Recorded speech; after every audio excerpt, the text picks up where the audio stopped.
Hello and welcome to the Wellness Connection podcast. I'm your host, Fiona Kane.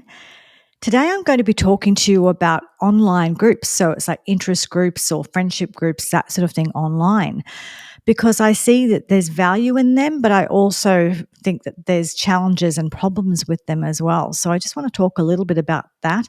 And yeah, like I said, some of the things I think that are good about them, but some of the things that I think are problematic about them. So, of course, one of the good things about online groups is that you can find potentially your tribe. So the people that understand you, the people that you can relate to, and I really relate to this from a point of view of being a big fan of music and certain films and books and things like that. So I am a part of online communities for bands that I really like and musicians I really like, the Outlander series, although I've had to leave some of those because some of them are a bit over the top. But anyway, just different groups that I've joined online, Facebook groups and different types of groups where it's an online group where, yes, you can celebrate the thing that you all love or talk about your favorite passages from a book or your favorite music and the lyrics and all of those things. So uh, I've benefited from the fact that you can have those online groups now and you can find people with something in common. There are also health groups that they can be good and bad. So they can be good in that it might be relating to someone else who has, I know that people who have stoma fitted, some of them, do online Zoom meetings and online groups, and it's information. It's like, is it safe to wear to do this with my stoma, or can I use a belt for my stoma? All the different strategies that someone with that issue has, so it can be it can be really useful. It can be really great. I'll go into some of why it cannot be as well. But so online friendship groups and interest groups and things like that can be amazing and certainly can be a great way to sort of share that kind of passion you have for something. Now, obviously one of the negative sides is you don't know for sure that the people on the other end are legit, are real. You don't know if you're dealing with a scammer somewhere, or because even though they might show a photo or whatever, it's not hard to scan the internet and just grab photos of whoever you like.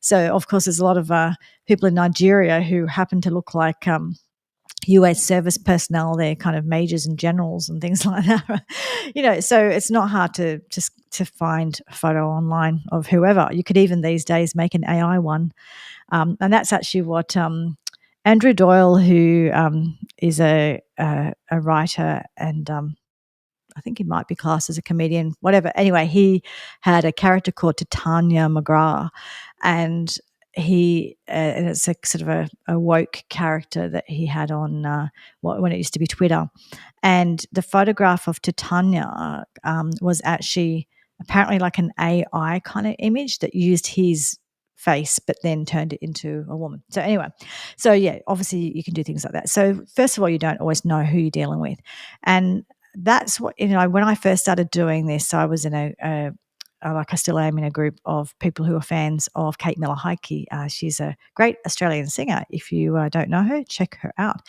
But when I was it was a forum. It was even before Facebook. I'm that old, and it was a forum that we were on where we chatted to each other, and I wanted to go to some gigs with these people and some that were maybe outside of Sydney. My husband's not as into some of the music I'm into, that kind of thing. So, but what I did is I actually arranged to meet some of the people in person, and I arranged to meet them when I was with other people, so that if I met them and they were pretty dodgy, that I could get away, right? So I arranged basically to meet some of these online people in person and in a safe way where I was with other people and I was in public places, all of that.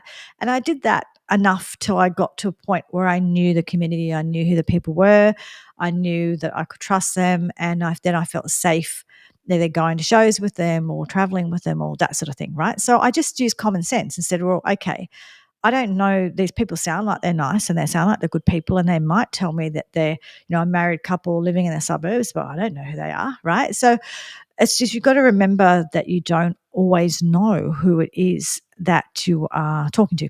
So you've got to treat it like you don't know, because you really don't know.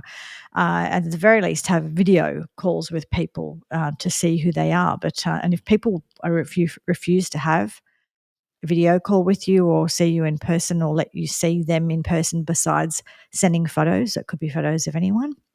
I'd be suspicious of that, right? So, one, you don't know who you're dealing with. Secondly, sometimes groups are really positive and sometimes groups are really negative.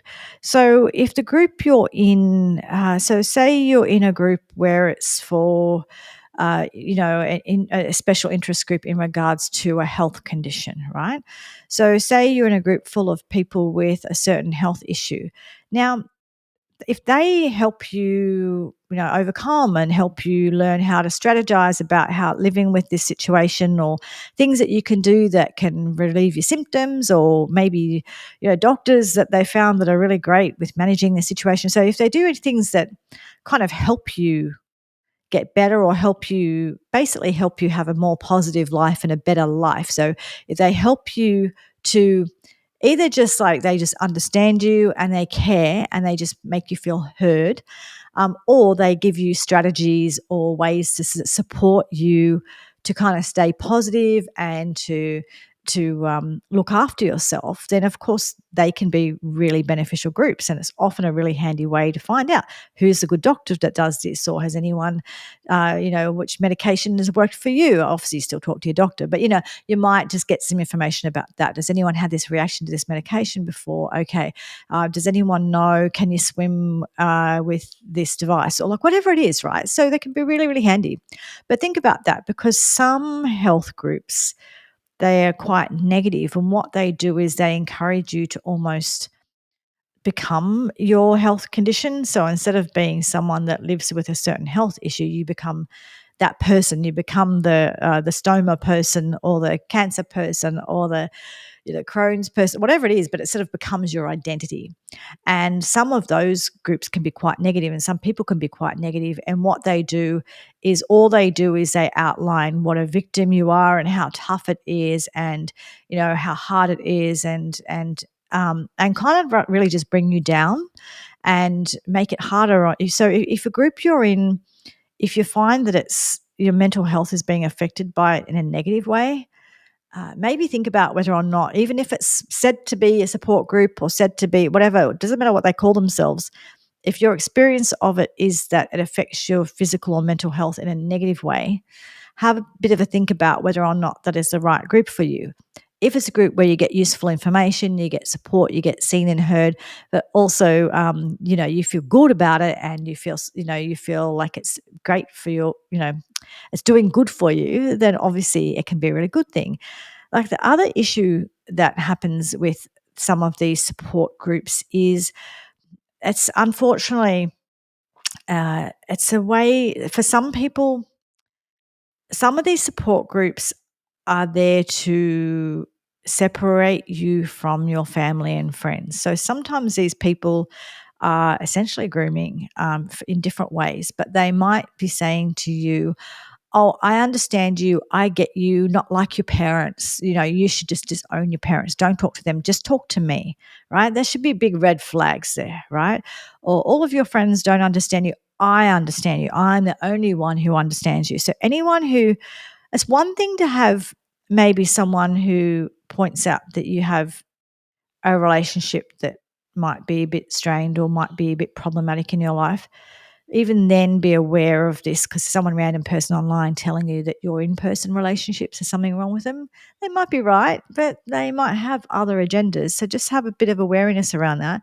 But if they are pretty much trying to isolate you and say, "Oh, don't forget about all those friends. You can't be friends with them because they don't affirm you like I do, or they don't get you like I do, or whatever," have strong suspicions around that. Like if you become friends with someone online and your intent is to isolate them from all of their family and friends, that doesn't bode well for your intentions for that person. So be aware if you're in a group where they're really trying to emphasize the difference between you and your family and friends and how they don't understand you and how they don't deserve you and all of that. Get a bit suspicious about that, right? So again, sometimes there might be situations where someone in an online group might recognize something about a relationship you have, or they might recognize that you're in a domestic violence relationship or things like that. So I'm not saying it's never It's never warranted, or there's never a reason or a time when someone might identify that they feel like you're in a bad situation.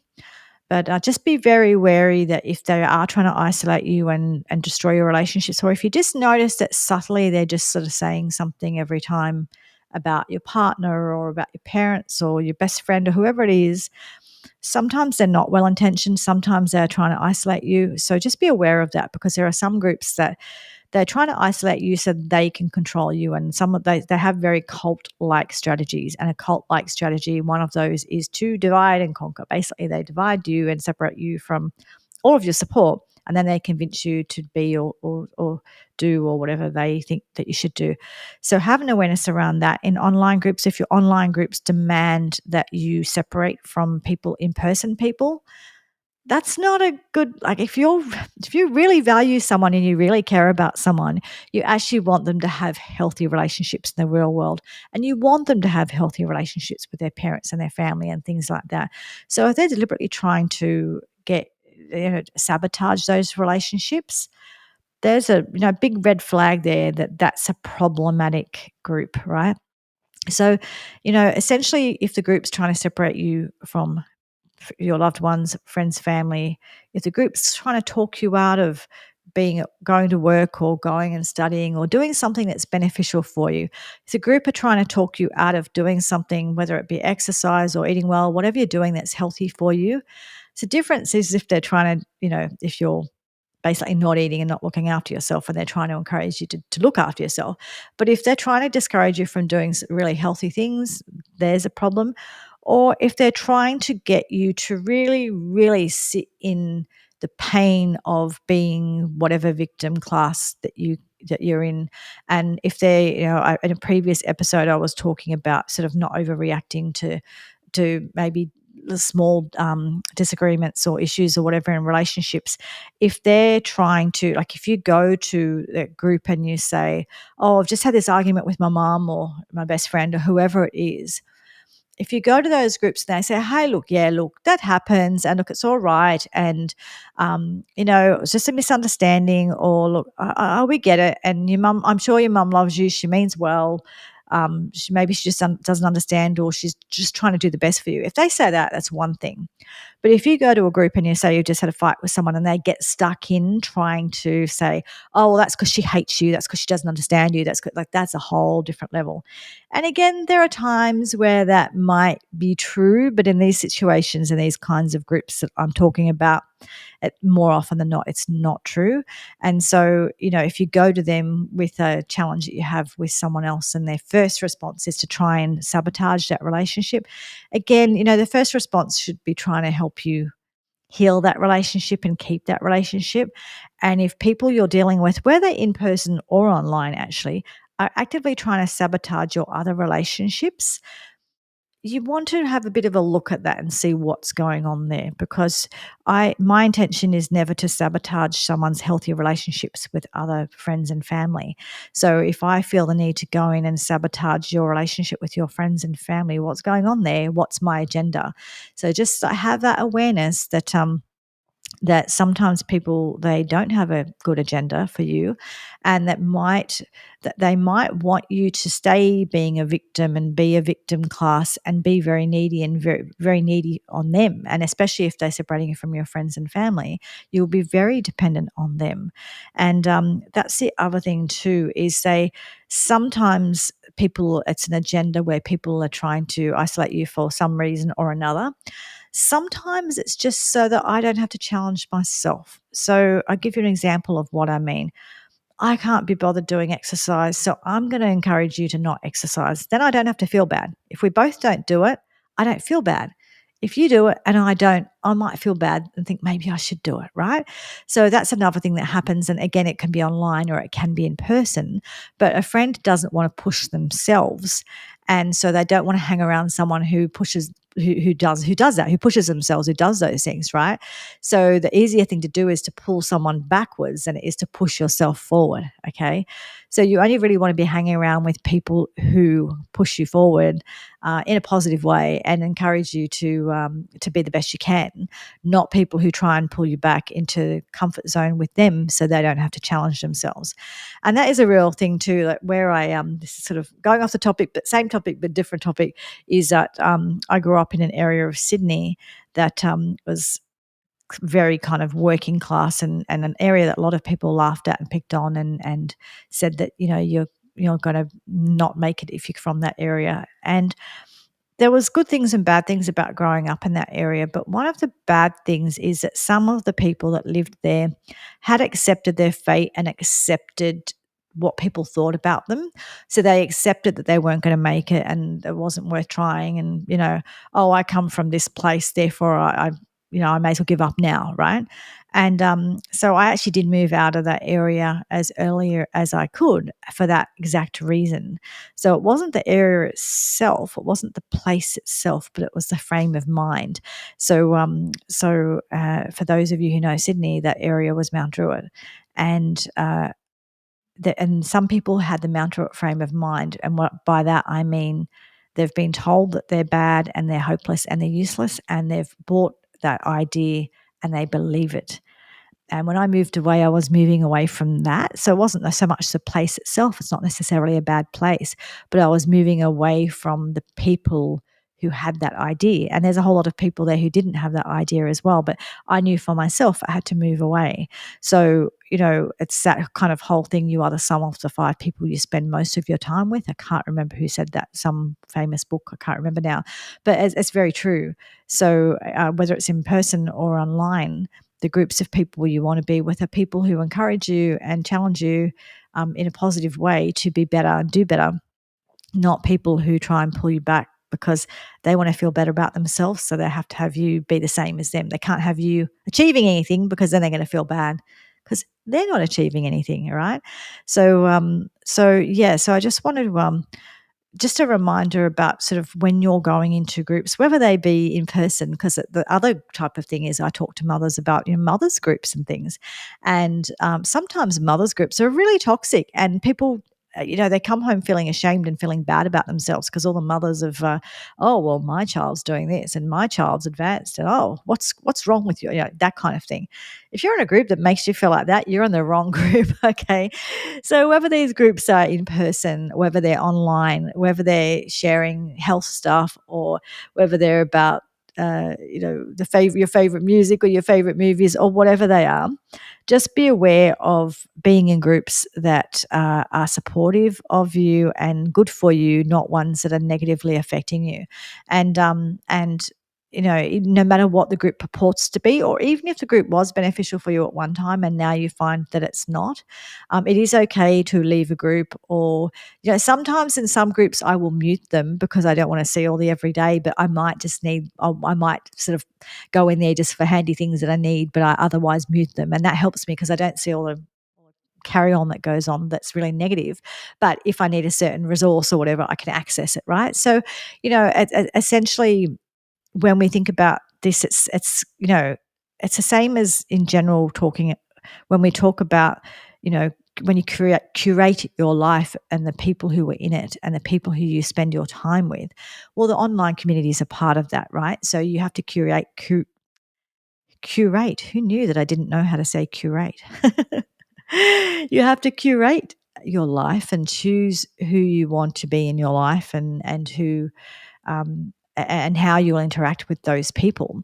And part of that is those online communities and online groups, and just have as much awareness around those, and actually even more, because you make sure even the people you're dealing with are actually real people, and not just real people, but real people that you want to be associated with, and they're not just stringing you along. Because there's even these days some of them are just bots and stuff. So I mean, half of the people that you argue with online aren't even real people, right? So just have an awareness around that. So just I think sometimes we think, oh, it's it's a group where I get to share my mental health challenges with. And look, that's great. Look, if you're in a group talking about mental health challenges and that group is supportive of you, fabulous. But if you're in a group talking about mental health challenges and you're feeling really bad about yourself or feeling like you're failing somehow or they're really affecting your mental health in a bad way, maybe maybe it's not a supportive group for you, right? So just uh, consider online the same as in person and really consider about